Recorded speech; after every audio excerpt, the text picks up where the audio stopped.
میں نے کہا اس کا طریقہ یہ کہ جو تم نے بڑا اپنا لانچ کیا ہوا ہے نا، ایک مفتی منیب الرحمان صاحب سب سے بڑے ہیں بریلویوں کے، صحیح، وہ خود بیٹھ جائیں، میں قدموں میں بیٹھوں گا، ان کا آنے جانے کا خرچہ دوں گا، ایئر ٹکٹ کا، اسلام آباد سے گاڑی ان کو لے کے آئے گی، یہاں بیٹھے میں سامنے بیٹھوں گا.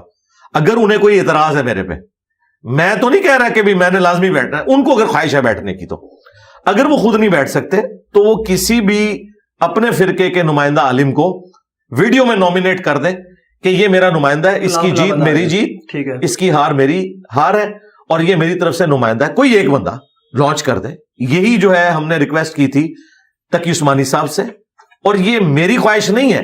جب دیوبندی علماء نے کہا نا ہمارے سامنے بیٹھ، کیونکہ یہ صرف بریلویوں کا مسئلہ تو نہیں ہے، مفتی عبد الواحد قریشی صاحب بھی کہتے ہیں جس دن یہ بیٹھا یہ اس کا علم کی دنیا کا آخری دن ہوگا، اور جس رات کو بیٹھا وہ علم کی دنیا کی آخری رات ہوگی. تو بڑا آسان طریقہ ہے، میں تو تیار ہوں بیٹھنے کے لیے آپ کی خواہش کے اوپر، لیکن نمائندہ کے ساتھ جسے لوگ ایکسپٹ کریں. اور اللہ کا شکر ہے کہ پاکستان میں نمائندہ علماء موجود ہیں. بریلویوں کے مفتی منیب صاحب، دیوبند کے مفتی تقی عثمانی صاحب، اہل حدیث کے ساجد میر صاحب، اور اہل تشیع کے ساجد نقوی صاحب. ایسا نہیں ہے کہ کوئی پارٹی بازی ہو، یہ چاروں فرقوں کے چاروں بڑے ہیں. یہ اگر خود بیٹھنا چاہیں وہ بھی ان کی خواہش کے اوپر. اگر میں سنیوں کی بات کروں تو آپ نے کہا حسین الدین شاہ صاحب منیب الرحمان صاحب سے بڑے علم ہیں، تو وہ تم سے اجازت لے کر آئے تھے، ختم ہو گیا. آئے تو تھے وہ اجازت لے کر. بھائی ان کی اجازت تو ہے ہی نہیں ہے. چلیں میں بالکل ادھر رک جائے نا. یہ دھوکہ کوئی بھی بریلوی عالم صحیح دیوبند کو، اہل حدیث کو، شیعہ کو دے سکتا ہے. میں تو بریلویوں کی دائی ہوں، مجھے تو سب کچھ پتا ہے. بریلویت کی آپ سمجھ لیں ایمبریونک سٹیج کے اوپر بریلویت جو ہے نا، میں اس کو بھی جانتا ہوں. مجھ سے زیادہ کون بریلویت جانتا ہے؟ حسین الدین شاہ صاحب کے مدرسے کو جامعہ رافضیہ کہتے ہیں. ان کے مدرسے کے علاوہ سارے کے سارے فرقے کے علماء، اور وہ حنیف قریشی صاحب کو کہتے ہیں تم نے پناہ دی ہوئی ہے، تم اس میں کلپرٹ ہو. جائیں ان کی ذرا ویڈیوز دیکھیں جلالی صاحب کے سٹوڈنٹس کی، انہوں نے کہا جامعہ رافضیہ. تو وہ جو حسین الدین شاہ صاحب ہیں وہ تو بریلویوں کی نظر میں سب سے بڑے مردود ہیں. وہ کہتے ہیں حنیف قریشی سے بڑا مردود یہ ہے کیونکہ اس نے پناہ دی ہوئی ہے. لہذا حسین الدین شاہ صاحب کا سٹیٹس وہی ہے جو صدر پاکستان کا ہوتا ہے. وہ لاکھ کہتا رہے میں صدر پاکستان ہوں، فوج میرے انڈر ہے، پرائم منسٹر میرے انڈر ہے، لیکن پریکٹیکلی طاقت جو ہے وہ پرائم منسٹر اور آرمی چیف کے پاس ہوتی ہے. وہ بس ایک آخری یادگار کے طور پہ ہیں. اور اب تو انہوں نے وہ پردہ بھی ختم کر دیا ہے، ان کی سفید داڑھی کا بھی خیال نہیں رکھا. انہوں نے کہا جامعہ رافضیہ. وہ کہتے ہیں یہ شیعوں کا ایجنٹ ہے حسین الدین شاہ. تو حسین الدین صاحب کاغذوں میں ضرور سرپرست ہیں، لیکن مفتی منیب صاحب کبھی ان کو نہیں نومینیٹ کریں گے کہ میں ان کو سرپرست مانتا ہوں. ایک ان کی پرانی ویڈیو ہے، یہ اس وقت کی ویڈیو ہے جب ان کی نئی نئی صلح ہوئی تھی. لیکن اس کے بعد مفتی منیب صاحب نے اپنی ووٹ جو ہے وہ جلالی پارٹی کے حق میں ڈال دی ہے، کیونکہ پچھلے دنوں بھی وہ جلالی صاحب کا پتہ کرنے گئے تھے. ہاں وہ ان کے ساتھ کھڑے ہوئے. ٹھیک ہے، مطلب آپ کی طرف. اور میں آپ کے کیمرے میں یہ بھی بتا دوں بریلویت وہ ہے جو جلالی صاحب بیان کر رہے ہیں. بریلویت کیا ہے؟ سنیت نہیں ہے؟ نہیں، سنیت تو بات کی چیز ہے نا جی. اس وقت تو بریلیت کی بات ہو رہی ہے. چلیں ٹھیک. سنیت اس لیے کہ سنیت کے پھر ٹھیکیدار دیوبندی بھی ہیں، اہل حدیث بھی ہیں، اور سب سے بڑے ہم ہیں. ہم تو ان کو بھی سنی ماننے کے لیے تیار نہیں، صرف کاغذی کاروائی میں سنی مانتے ہیں. اچھا، کیونکہ ہم اہل سنت کی کتابیں صرف سجاتے نہیں ہیں، ان کو فالو بھی کرتے ہیں. گڈ. اب رہا ان کا مسئلہ، تو یہ بریلویت ہی ہے. اس کی وجہ یہ ہے کہ دیوبندی کہتے ہیں اصل سنی حنفی ہم ہے، اہل حدیث کہتے ہیں اصل سنی ہم ہے، اور بریلوی کہتے ہیں اصل سنی ہم ہے. تو بریلویت اس وقت ایک فرقہ ہے جس کے امام احمد رضا بریلوی صاحب ہیں، جو دیوبندیوں کے نزدیک شیطانی لشکر ہے. انہوں نے ریٹن میں دیا ہوا ہے المحنت علی المفند میں. صحیح. اور دیوبندیت وہ ہے جو المحنت علی المفند میں لکھی ہوئی ہے، اور وہ احمد رضا بریلوی کے نزدیک یہ لوگ واجب القتل ہیں اور مرتد ہیں. اب بریلویت وہ ہے جو جلالی صاحب بیان کر رہے ہیں. مفتی حنیف قریشی صاحب جو سٹانس لیے ہوئے ہیں اپنے معاملات میں، وہ بریلویت کا سٹانس نہیں ہے. بریلویت کا وہی سٹانس ہے جو اشرف جلالی صاحب بیان کر رہے ہیں. یہ میں آپ کو بتا دوں. چلے فرقوں کی طرف ہی آ جاتے ہیں. میں نماز پڑھتا ہوں، روزہ رکھتا ہوں، اور اہل بیت کا بھی احترام کرتا ہوں، کوئی مانتا ہوں، صحابہ کو بھی مانتا ہوں، زکوٰۃ روزہ ہر چیز کرتا ہوں. کیا میں اس گروہ میں شامل ہوں جو جنت میں جائے گا؟ جی شامل ہے. اس کا نام کیا ہوگا؟ جی بشرطے آپ اپنے عقائد اور نظریات کو قرآن و سنت سے اخذ کریں. حدیث کو بھی مانتا ہوں، قرآن کو بھی مانتا ہوں. نہیں مانتا نہیں، قرآن نہیں، قرآن کو ماننا حدیث کو ماننا کافی نہیں ہے. قرآن کی ماننا حدیث کی ماننا کافی ہے. وہ بھی کر آپ قادیانیوں کے پاس چلے جائیں، ان سے جا کے پوچھیں آخری پیغمبر کون ہے، تو آپ کو تو یہ کہانی کرائے گی ہے کہ وہ غلام احمد قادیانی دجال کو آخری پیغمبر مانتے ہیں؟ نہیں، وہ کہتے ہیں نبی صلی اللہ علیہ وآلہ وسلم آخری پیغمبر ہے. پھر وہ امتی نبی کی ایک اصطلاح لے کے آتے ہیں، لیکن آخری نبی وہ بھی کلیم کرتے ہیں. انہیں پوچھیں کہ آپ کے 4 خلفاء کون سے ہیں، وہ کہیں گے ابو بکر، عمر، عثمان و علی رضی اللہ عنہم اجمعین وعلیہم السلام اجمعین. ان سے پوچھیں آپ کا قرآن کون سا، وہ کہیں گے یہی قرآن ہے. تو یہ مان تو سارے رہے ہیں، اصل مسئلہ یہ ہے کہ قرآن کی کون مان رہا ہے. ہاں، جس دن آپ قرآن کی مانیں گے، حدیث کی مانیں گے، تو انشاءاللہ جنتی ہیں. مطلب میں اس فرقے میں ہوں؟ نہیں، فرقے نہیں، فرقہ تو ایک فرقہ تو ہے نا، فرقے تو سارے جنمی ہیں. ایک گروہ تو ہے نا. ہاں، ایک گروہ. ہاں، گروہ کون ہے؟ میں اس گروہ میں ہوں شامل. جی، آپ اس گروہ میں تب ہیں اگر آپ قرآن و سنت کو فالو کرتے ہیں. قرآن و سنت کو ماننا کافی نہیں. عام آدمی کو کیسے پتہ لگے گا؟ جی پتہ چل جائے گا، پہلے صفحے سے اسے پتہ چل جائے گا. نہیں سمجھ آتی نا؟ جی سمجھ آ جائے، کیوں نہیں آئے گی. آپ کسی گورے سے کہیں کہ یہ سورہ فاتحہ ہے، اس کا ترجمہ جو ہے نا اسے پڑھو اور بتاؤ اس کا کیا مطلب ہے. جب وہ پہنچے گا نا ایاک نعبد و ایاک نستعین، اے اللہ ہم عبادت بھی صرف تیری کریں گے اور دعا بھی صرف تجھی سے مانگیں گے. ٹھیک ہے. گورا کبھی بھی یا علی مدد نہیں کہے گا، یا شیخ عبد القادر جیلانی مدد نہیں کہے گا. وہ کہے گا یہ کیسے ہو سکتا ہے جب قرآن میں لکھا ہوا ہے.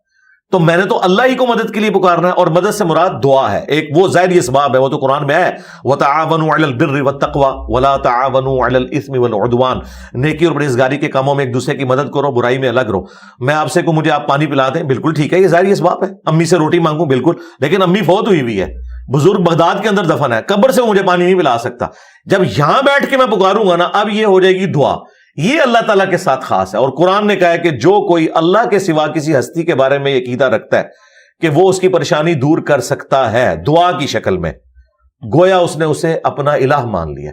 امن یجیب المضطر اذا دعاہ ویکشف السوء ویجعلکم خلفاء الارض االہ مع اللہ.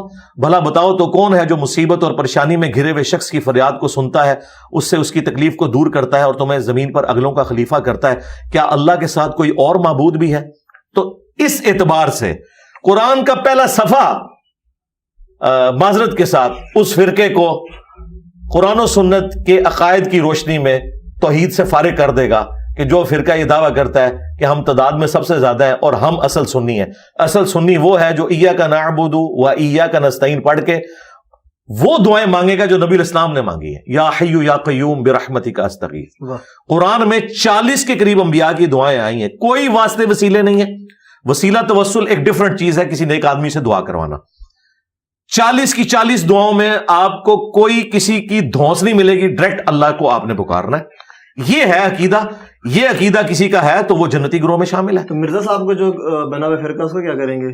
کون سے مرزا صاحب کا؟ مرزا محمد علی انجینئر صاحب کا. اچھا، کیونکہ آپ پنڈی سے آئے ہیں، وہاں تو وہ لوگ ایک طرف مجھے کہتے ہیں کہ جی یہ تحقیقی نہیں، میں آپ کو بتاتا ہوں، ایک طرف مجھے کہتے ہیں وہ تحقیقی آدمی ہے، دوسری طرف مجھے مرزا جونیئر کہتے ہیں. میں آپ کو بتا دوں میں مرزا جونیئر بالکل نہیں ہوں. میں مرزا سینئر ہوں، میں اعلیٰ حضرت سینئر ہوں، میں حکیم الامت سینئر ہوں. اس کی وجہ یہ ہے کہ یہ سارے کے سارے تھانوی رسول اللہ پارٹی، چشتی رسول اللہ پارٹی، قادیانی دجال پارٹی، یہ سب کی سب پارٹیاں، ان کو میں نے کر دیا اللہ کے فضل سے ننگا.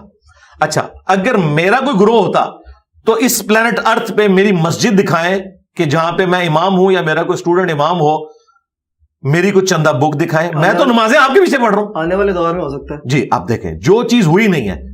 آپ کے بزرگوں نے تو کام ڈال دیا، امت کا بیڑا غرق کر کے چلے گئے. ان کے بارے میں کہہ رہے ہیں انجینئر صاحب ہاتھ ہولا رکھیں. انجینئر صاحب نے کام کیے ہی نہیں ہے تو اس کے بارے میں یہ کہنا یہ کرے گا، یہ اتنی بڑی بدگمانی ہے. یہ سب کچھ ان کے بڑے مولانا مودودی کے ساتھ کرتے رہے. مودودی صاحب کو انہوں نے چین سے نہیں رہنے دیا. یہ کہتے تھے ان قریب مودودی صاحب دعوی نبوت کریں گے.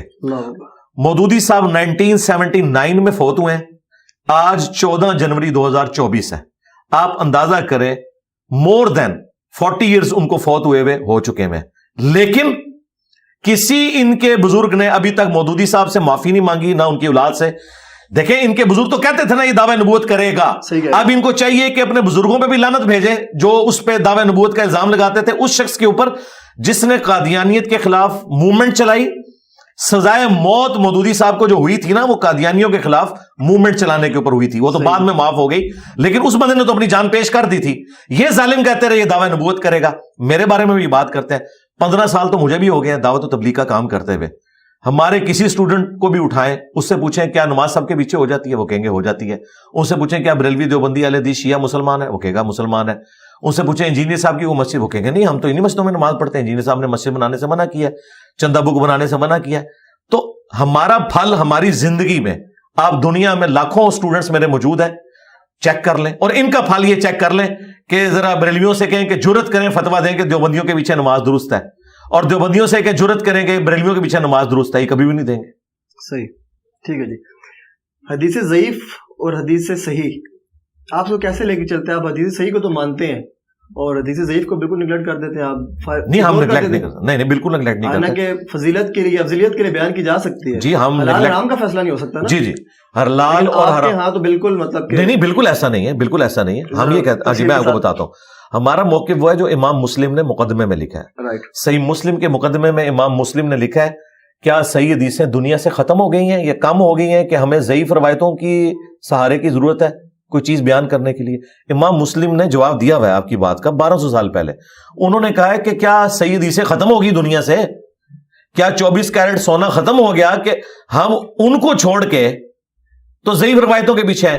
ہم کہتے ہیں کون سا دین کا مسئلہ. ویسے تو امام مسلم نے لکھ دیا, آپ نے بھی سیکنڈ کر دیا کہ حلال و حرام کے لیے ہم نہیں لے سکتے, کوئی شرعی حکم بیان کرنے کے لیے ضعیف روایت نہیں لے سکتے, صرف فضیلت کے لیے لے سکتے ہیں. امام مسلم تو فضیلت کے لیے بھی قائل نہیں ہے, وہ کہتے ہیں فضیلت کے لیے بھی نہ لے. اس کی وجہ یہ ہے وہ کہتے ہیں صحیح حدیثیں موجود جو ہیں ہم کیوں لیں. ہوتا ہے یہ فضیلت تک نہیں رہتی بات, اس کے بعد عقیدہ گھڑتے ہیں. مثلا یہ گھڑی ہوئی حدیث ہے کہ جو انگوٹھے چومے گا نا میرے نام کے اوپر تو نبی الاسلام نے کہا کہ میں اس کی شفاعت کروں گا. یہ گھڑی ہوئی حدیث ہے. یہ حنفیوں کے بزرگوں نے, ملا علی قاری نے الموضوعات جو لکھی گھڑی ہوئی حدیثیں, اس میں اس کو شامل کیا ہوا ہے, علامہ سخاوی نے. یہ لوگ اس حدیث کو بیان کرتے ہیں جو انگوٹھے نہیں چومتا اسے گستاخ رسول کہتے ہیں. کہتے ہیں دیکھیں جی 2 بندے بیٹھے ہوئے ہیں, نبی صلی اللہ علیہ وآلہ وسلم کے نام کے اوپر ایک انگوٹھے چوم رہا ہے ایک نہیں چوم رہا, تو بتاؤ عاشق کون ہے؟ عاشق وہ ہے جو درود شریف پڑھ رہا ہے, کیونکہ مولا علی کا قول ہے جامعہ ترمذی میں, نبی الاسلام سے انہوں نے روایت کیا ہے کہ بخیل ہے وہ شخص جس کے سامنے میرا ذکر ہو اور وہ مجھ پر درود نہ پڑھے. اللہم صلی علی محمد وعلی آل محمد. اور ترمذی میں موجود ہے اور حاکم میں اس کی پوری سند ہے کہ برباد ہو جائے وہ شخص جس کے سامنے میرا ذکر ہو اور مجھ پر درود نہ پڑے. اللہم صلی علی محمد وعلی آل محمد. انہوں نے انگوٹھے چومنے کو ایک تو جعلی روایتی ضعیف سے بھی نیچے گھڑی ہوئی موضوع حدیث, اس کو نہ صرف فضیلت کے طور پہ بیان کیا, الٹا اس کو عقیدے کی بنیاد بنا کے انگوٹھے نہ چومنے والوں کو انہوں نے کہا کہ دیکھیں نا کوئی گالتے ہیں نا نہیں چوم دے. تو یہ ضعیف تک بات نہیں رہتی ہے, یہ عقیدے اس سے بناتے ہیں. آپ اس وجہ سے پھر اس کو جی ان کو چاہیے. اچھا یہ میں آپ کی ویڈیو کی وساطت سے ان کو چیلنج کرتا ہوں, یہ ہمیں لکھ کے فتویٰ دیں کہ جو انگوٹھے نہیں چومتا وہ بڑا عاشق رسول ہے چونکہ وہ درود شریف پڑھ رہا ہے, اور جو انگوٹھے چومتا ہے وہ چھوٹا عاشق رسول ہے, یا دونوں برابر کے عاشق رسول ہیں. وہ صحیح حدیث میں عمل کر رہا ہے, یہ جھوٹی حدیث میں عمل کر رہا ہے, لیکن ہے دونوں عاشق ہیں, تو ہم ساتھ ہیں ان کے. لیکن یہ تو عقیدے گھڑتے ہیں اس سے اور الٹا دوسروں کو گستاخ کہنا شروع کر دیتے ہیں. ہمارا اختلاف یہ ہے, یہ بالکل غلط بات کرتے ہیں. پھر آخری بات یہ ہے کہ جب قرآن موجود, بخاری اور مسلم صحیحین موجود, ان صحیحین کے اندر 15,000 سے زیادہ حدیث ہیں, قرآن کی 6,500 کے قریب آیات ہیں. یہ ساری ایک مسلمان نے کور کر لی ہیں کہ وہ ضعیف روایتوں کے پیچھے پڑا ہوا ہے. سب کچھ اس کے اندر اس کو مل جائے گا انشاءاللہ تعالی. ٹھیک.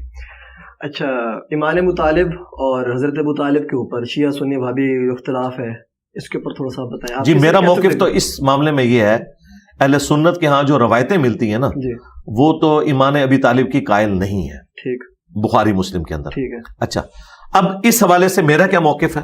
میرا موقف یہ ہے کہ چونکہ ابو طالب کا احسان ہے رسول اللہ کی ذات کے اوپر صلی اللہ علیہ وآلہ وسلم, اور جس کا بھی ہمارے نبی کے اوپر احسان ہے پوری امت ان کی احسان مند ہے. اس حوالے سے ہمیں ان کے بارے میں خاموشی اختیار کرنی چاہیے, ان کا معاملہ اللہ کے سپرد کرنا چاہیے. نہ تو اس حوالے سے یہ غلو کرنا چاہیے کہ جو لوگ روایتوں کی بنیاد کے اوپر ان کے ایمان کو نہیں مانتے انہیں گستاخ ابی طالب نہیں کہنا چاہیے. ٹھیک ہے. اور اسی طریقے سے جو لوگ ان کا ایمان ثابت کرنے کے لیے ٹیکنیکل گراؤنڈز کا سہارا لیتے ہیں کہ قرآن میں اس طرح آیت ہے, وہ ایک ٹیکنیکل بحث ہے, ان کے اوپر بھی آپ یہ تہمت نہ لگائیں کہ یہ احادیث کے منکر ہیں. ٹھیک ہے. میرا موقف یہ ہے کہ میں یہ معاملہ اللہ کے سپرد کرتا ہوں.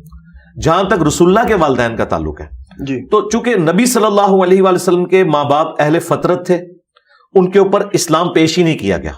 والد محترم تو 6 مہینے پہلے فوت ہو گئے، ایسے ہی ہے. اور سیدہ آمنہ سلام اللہ علیہا اس وقت فوت ہوئی جب نبی الاسلام کی عمر مبارک 6 سال تھی.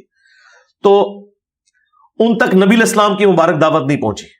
حضرت ابو طالب تک پہنچی ہوئی ہے، ان تک نہیں پہنچی ہوئی. صحیح. اچھا، ان تک چونکہ دعوت نہیں پہنچی، وہ اہل فطرت ہے. قرآن میں واضح فتویٰ ہے، وَمَا كُنَّا مُعَذِّبِينَ حَتَّى نَبْعَثَ رَسُولًا، ہم کسی کو اس وقت تک عذاب نہیں دیتے جب تک کہ اس میں کوئی رسول مبعوث نہ کرے. اور قرآن پاک میں اللہ تعالیٰ نے فرمایا لِتُنذِرَ قَوْمًا مَّا أُنذِرَ آبَاؤُهُمْ فَهُمْ غَافِلُونَ، اے نبی صلی اللہ علیہ وآلہ وسلم، ہم نے آپ کو اس قوم میں پیغمبر بنا کے بھیجا ہے جس میں کوئی ڈر سنانے والا نہیں آیا تھا. تو نبی الاسلام کے والدین جنتی ہیں اور اہل فطرت میں شامل ہیں. ان کے بارے میں جو بھی زبان درازی کرتا ہے ہمارے نزدیک وہ رسول اللہ کا دل دکھاتا ہے.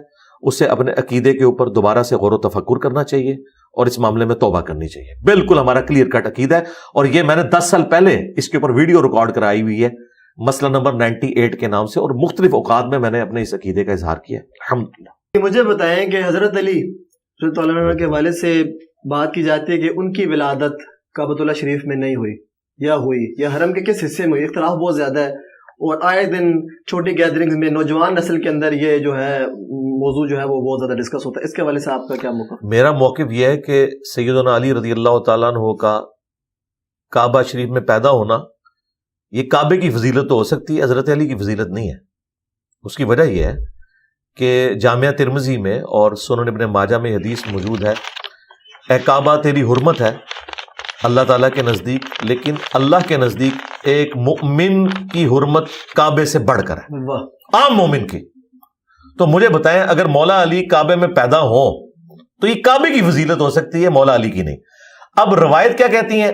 روایتیں جو موجود ہیں نا، المستدرک للحاکم میں روایت موجود ہے، لیکن اہل سنت کے جو محدثین ہیں ان کی اکثریت ان روایتوں کو صحیح نہیں سمجھتی. اگر کوئی اسے صحیح بھی سمجھتا ہے تو میرے نزدیک اس سے حضرت علی کی فضیلت ثابت نہیں ہوگی، کعبے کی فضیلت ثابت ہوگی، کیونکہ میرے نزدیک حضرت علی کا جو مقام ہے وہ کعبے سے بڑھ کر ہے. مستند اور اچھا جواب تھا آپ کا. مجھے یہ بتائیں کہ آپ کے نزدیک جو بابے ہیں اولیاء کرام، آپ ان کو بہت زیادہ ٹارگٹ کرتے ہیں. مجھے بتائیں اولیاء کرام کو نہیں، بابوں کو. ہاں، وہ بابے کون سے ہیں؟ وہ بابے وہ ہیں کہ جن بابوں کے بارے میں بابوں کے ماننے والے کہتے ہیں کہ انہوں نے اپنے نام کا کلمہ پڑھوایا تو ٹھیک کیا. ان سے منسوب جو باتیں ہیں، جی وہ کہتے ہیں ٹھیک ہے. نہیں وہ تو کہتے ہیں غلط بھی ہے. کب کہا؟ آپ چشتی رسول اللہ کی طرف جانا وہ تو اب ہے نا. نہیں کہاں جاؤں میں؟ اور اب جب قادیانیوں سے بات ہوگی تو قادیانی آگے سے یہ کہ ابھی آپ امتی نبی کی بات کریں گے، اور کیا بات کریں؟ تیرے ساتھ ہمارا مسئلہ ہی ہے ختم نبوت میں. حدیث بھی تو حضرت جھوٹی ہو سکتی ہے نا. وہ تو بات کی ہے نا، اب ادھر رہے بھائی. قادیانی جب ایک بات کرے گا تو قادیانی سے ختم نبوت بھی بات ہوگی نا. اگر وہ آگے کہ جی ابھی آپ مجھ سے کہیں گے جی غلام احمد قادیانی امتی نبی کیسے ہو گیا، جی یہی پوچھیں گے نا. تو اسی طریقے سے ایک بندہ آگے بابوں کا دفاع کرے گا تو اس سے تھانوی رسول اللہ، چشتی رسول اللہ کے اوپر بات کریں گے. اور اگر وہ کہتا ہے کہ جی چشتی رسول اللہ پہ مفتی منیب کا فتویٰ آ گیا تو بھائی یہ کریڈٹ تو ہمارے اسٹوڈنٹس کا ہے، ہماری ویڈیوز کا ہے. فتویٰ تو اب ہے، مفتی منیر صاحب نے 80 سال کی عمر میں جا کے فتویٰ دیا. تو فتویٰ ہے نا، یہ روایات تو پہلے بھی آج سے آلموسٹ 12-14 سال پہلے چشتی رسول اللہ کے حق میں بریلویوں نے مناظرے کیے ہوئے، ڈسکس تو ہوتا رہا. وہ لاہور کے ایک مفتی صاحب جو ہیں وہ اس میں پیچھے بیٹھ کے سبحان اللہ کہہ رہے ہیں جب ان کے استاد نے چشتی رسول اللہ کا دفاع کیا ہے. اور نوری قلعہ ٹھوکاں گا وہ مناظرہ نہیں دیکھا ہوا آپ نے؟ خواجہ نے کیا فرمایا؟ سنو کہ میں کون ہوں اور کیا ہوں. محمد الرسول اللہ صلی اللہ علیہ وسلم کے دربار کے کمینے غلاموں میں سے ایک ہوں، کمینے غلاموں میں سے ایک ہوں، کمینے غلاموں میں سے ایک ہوں. تو چشتی رسول اللہ کا تو وہ دفاع کر رہے ہیں، یہ لوگ دفاع کرتے تھے. میں ذرا مستند اولیاء کرام بابوں کی طرف آ جاتا ہوں. مستند کون سے ہیں جی؟ آپ نام لے لیں. ہاں جی، مستند سب سے زیادہ مستند جو ہیں وہ اہل البیت ہیں علیہم السلام، اور ان کے بعد خلفائے راشدین ہیں اور صحابہ کرام ہیں، صحیح العقیدہ تابعین ہیں، تبع تابعین ہیں، اور ان کے بعد وہ محدثین جن کے اوپر امت کا اتفاق ہے، امام بخاری، امام مسلم، امام حنیفہ، امام شافعی، احمد بن حنبل، اس طرح کے جو تو جن کے بارے میں فرمایا گیا جو متقی و پرہیزگار ہے وہ اللہ کا ولی، اس کے بارے میں آپ کا جی جی وہ یہ لوگ ہیں نا. اس کے بعد تو فرقوں کے اولیاء ہے نا. ان سے منسوب اگر کوئی بات ہے تو من گھڑت ہے، ہم اس کو مانتے ہیں، آپ بھی اس کو وہ کرتے ہیں. اگر تو آپ کہتے ہیں نا من گھڑت ہے، ہم یہ پوچھیں گے کہ ان کا تعارف ہی وہی چیزیں تھی. مثلا اگر ایک بندہ کہتا ہے کہ جی کشف المحجوب میں علی بن عثمان حجویری نے جو رسول اللہ کے اوپر یہ جھوٹا الزام لگایا کہ وہ اپنے صحابی کی بیوی کے اوپر عاشق ہوئے اور بعد میں شادی کر لی، اور اس سے انہوں نے بایزید بستامی کا سکر ثابت کیا، اور جنید بغدادی کا صحف ثابت کرنے کے لیے حضرت داؤد علیہ السلام کا اپنی صحابی کی بیوی کے ساتھ سکینڈل لکھا، تو یہ علی حجویری صاحب نے نہیں لکھا تھا. تو ہم پوچھیں گے کہ بھئی ابھی تک تو آپ لوگ پرنٹ کر رہے تھے، آپ کہتے ہیں نہیں یہ الحاقی باتیں ہیں. ہم تو اس کے علاوہ بھی کئی باتیں دکھائیں گے جو الحاقی ہوں گے. الٹیمیٹلی پتہ اس کا علاج کیا ہوگا کہ کشف المحجوب سے ہی آپ کو اعلان برات کرنا پڑے گا. اور جب آپ کشف المحجوب سے یا ان کتابوں سے اعلان برات کریں گے نا تو یہ کتابیں فارغ نہیں ہوں گی، صرف بندے بھی فارغ ہوں گے. کیونکہ اگر کتابیں نہیں رہتی نا تو بندے فارغ ہیں. آپ کہیں گے امام غزالی تو تھے لیکن کیمیائے سعادت کوئی کتاب نہیں، احیاء العلوم کوئی کتاب نہیں، مکاشفۃ القلوب کوئی کتاب نہیں. ہم کہیں گے پھر تعارف کیا ہے اس بندے کا؟ تو تعارف بھی ختم ہو گیا. امام بخاری کا تعارف صحیح بخاری ہے، لیکن اگر یہ صحیح بخاری نہ بھی ہو تب بھی امام مسلم بتائیں گے کہ میں نے امام بخاری سے احادیث کا علم سیکھا ہے. یہ ایک علم ہے، وہ استادوں میں شامل ہے. ان کتابوں کے بغیر بھی ان کا انڈیپینڈنٹ تعارف ہے. لیکن جن بابوں کو سب کانٹیننٹ کے لوگوں نے اپنا بابا ڈکلیئر کیا ہوا ہے، ان کا انڈیپینڈنٹ تعارف کوئی نہیں ہے. اور سب سے بڑی بات یہ ہے کہ یہ ایک دوسرے کے بابوں کو نہیں مانتے. کیا آج سے 800-900 سال پہلے جن شیعہ بابوں نے ایران کے اندر اتنا عشری دعوت کو پھیلایا ہے، ادھر کے سنی 800 سال کے پہلے کے بابے ان شیعہ بابوں کو مانتے ہیں؟ کیا وہ ان کو مانتے ہیں؟ تو یہ بابے ایک دوسرے کو تو مانتے ہی نہیں ہیں. جب ایک دوسرے کو نہیں مانتے تو آلریڈی یہ ایک دوسرے کا انکار کیے بیٹھے ہوئے ہیں. اگر میں انکار کر دوں تو کوئی فرق نہیں پڑتا. آپ نے ذمہ تمام نے کچھ نہ کچھ کر رکھا ہے، اس لیے آپ نہیں مانتے. ہمارے نزدیک نہیں، ہمارے نزدیک پاک و ہند کی بات کروں میں. جی جن بزرگوں کا تعارف کتابوں کے ذریعے ہمیں کروا رہے ہیں اور ان کے حق میں مناظرے کرتے ہیں، ان کی گستاخانہ عبارتوں کا دفاع کرتے ہیں، اگر تو یہ باتیں ان بزرگوں سے ثابت ہیں، منسوب کر رکھے ایک منٹ منسوب تو نہ کہیں، پرنٹ کون کر رہا ہے، اس کی کمائی کون کھا رہا ہے؟ نہیں کہہ سکتے ہم لوگ. نہیں وہ وہی لوگ ہیں نا جو ہم سے آگے پوچھ رہے ہیں. مثلا مفتی حنیف قریشی صاحب اگر مجھے گلا کریں گے تو میں کہوں گا کہ آپ کا فرقہ کھا رہا ہے اس کی حرام کی کمائی، میں تو نہیں کھا رہا. کیا وہابیوں نے کشف المحجوب پرنٹ کی ہے؟ انہوں نے کی ہے نا. تو وہ مجرم خود پوچھ رہے ہیں. حضرت احادیث بھی تو جھوٹی پرنٹ ہوئی ہیں نا. وہ ایک لانا میں اس طرف بعد میں جائیں گے. فی الوقت اس طرف آئیں کہ جو لوگ ہم سے آگے اسی سے ریلیٹ ہو جی میں نے ان ساری باتوں کے جواب ریکارڈ کریں، حدیث کی طرف بعد میں آئیں گے. پہلی بات یہ کہ نبی علیہ السلام کی جو احادیث ہیں ان کا کیا لینا دینا کسی بزرگ کی ذاتی تعلیمات کے ساتھ؟ نبی علیہ السلام تو دنیا میں اللہ کے ریپریزنٹیٹیو ہیں، دین پھیلانے کے لیے آئے ہیں. یہ بابے تو امتی ہیں، چپ کر کے اپنا نماز روزہ کرتے اور جاتے ہیں دنیا سے، جان چھوڑتے ہیں ہماری. یہ کیوں کتابیں لکھ کے ہمارے متھے مار گئے؟ ان کو اتھارٹی کس نے دی تھی کہ کتابیں لکھ کے تو اپنے ملفوظات لکھ کے جی میں ادھر بیٹھا تو میں نے مرید سے کلمہ پڑھوایا، میں ادھر بیٹھا تو میں نے یہ کیا؟ یہ کرنے کی ضرورت کیا تھی؟ یہ جو کتابیں آپ کے پاس موجود ہیں، نہیں یہ تو حدیث ہے، یہ نبی علیہ السلام کی کتابیں ہیں نا. ٹھیک ہے، جو عام کتاب کتب آپ تک پہنچی وہ کون لے کر آیا پاک و ہند میں؟ وہ دیکھیں ایک سٹیپ وائز چلتے جائیں نا. پہلے ہم وہ حدیث کی کتابوں کی طرف آ رہے ہیں. حدیث کی کتابیں نبی علیہ السلام کا نالج ہے، ٹھیک ہے، اور بزرگوں کے جو ملفوظات ہیں وہ بزرگوں کا نالج ہے. لہٰذا حدیث کو اور بزرگوں کی تعلیمات کو کمپیئر کر ہی نہیں سکتے. ہاں لہٰذا یہ ایک ایک کر کے نا سٹیپ وائز چیزیں کلیئر ہوں گی. یہ کہنا کہ حدیث کی کتابوں میں جو جھوٹی حدیثیں آئی ہیں تو بھائی محدثین نے لکھ دیا نا کہ جھوٹی ہیں. تم بھی یہ کہہ دو کہ یہ ان بزرگوں کے واقعات جھوٹے ہیں.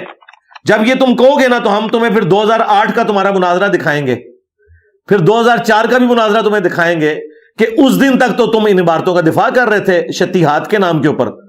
حالانکہ اس وقت تمہیں نہیں تھا پتا کہ با خدا دیوانہ باش با محمد ہوشیار، دیوانگی صرف اللہ کے لیے ہوگی، محمد صلی اللہ علیہ وآلہ وسلم کے لیے نہیں ہوگی.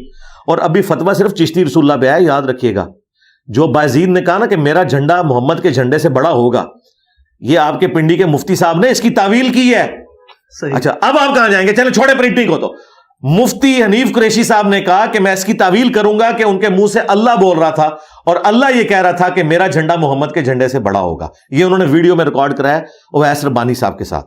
اس کے علاوہ اور بہت ساری جو ہے نا وہ تعویلات ہیں. مثلا یہ جو مرزا صاحب جو ہے نا اپنی انہوں نے بنائے ہوئے لوگوں کو کہتے ہیں کہ میرا جھنڈا لوائی اعظم من لوائی محمد، میرا جھنڈا محمد صلی اللہ علیہ وسلم کے جھنڈے سے بڑا ہے. ٹھیک ہے، اب اصل میں یہاں یہ بیک پہ نہیں جا رہے کہ یہ صوفیاء ایک ٹرم کے تحت یہ لفظ بول رہے ہیں.